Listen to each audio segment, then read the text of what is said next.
各位同學早晨，好開心可以為你哋服務。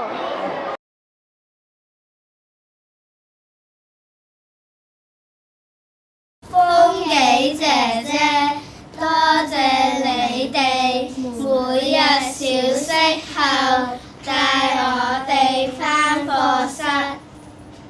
風紀姐姐，You are the best。風紀姐姐，多謝你哋成日幫助我哋。風紀姐姐，多謝你哋每一日維持秩序。風紀姐姐，我哋以你哋為榜樣，我哋都好想做風紀啊！風紀姐姐，辛苦你哋啦！風紀姐姐，我哋有份禮物送俾你哋啊！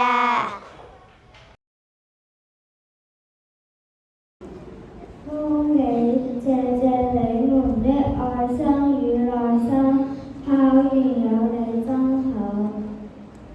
風紀謝謝你每天小息後都會帶我們回課室。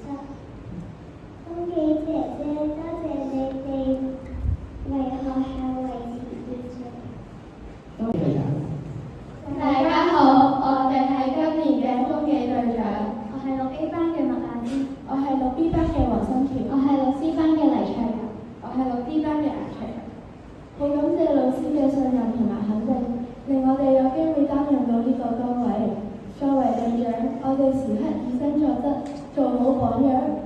喺早會前、小息、儀式都緊守每一個嘅當值位置。面對突發嘅情況，我哋都學會咗冷靜應對、隨機應變。但呢一年嘅服務令我哋成長咗唔少，呢份經驗都將會成為我哋珍貴嘅回憶。近3年嘅風紀生涯入面，令我最難忘嘅一定係風紀訓練日嘅攀石同承受挑戰。面對高牆，我內心充滿恐懼，一度想退縮。但每次我想放棄嘅時候，總係會聽到導師嘅指引同埋隊友嘅鼓勵。呢份團隊支持令我鼓起勇氣突破自己嘅關口。我學會嘅唔止係勇敢，更加係永不放棄嘅毅力。呢一份精神一直支撐住我嘅實力不凡，令我明白到作為風紀需要具備堅定嘅意志。仲記得初初戴上風紀章嘅時候，心情既興奮又緊張。呢個襟章開榮譽，更係一個莊重嘅承諾。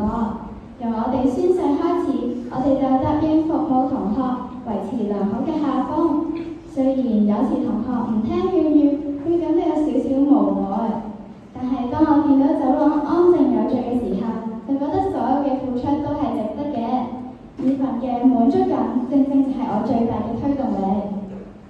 作為風紀，我哋唔單止要維持秩序，仲要懷住同理心、耐心咁同同學仔溝通。唔單止係咁，我哋仲要願意犧牲自己休息嘅時間去盡責當值。轉眼間，我哋就嚟畢業啦，要交棒俾新一屆嘅學會。希望你哋繼續秉承住為一切人成為一切嘅精神，每次都可以盡責當值。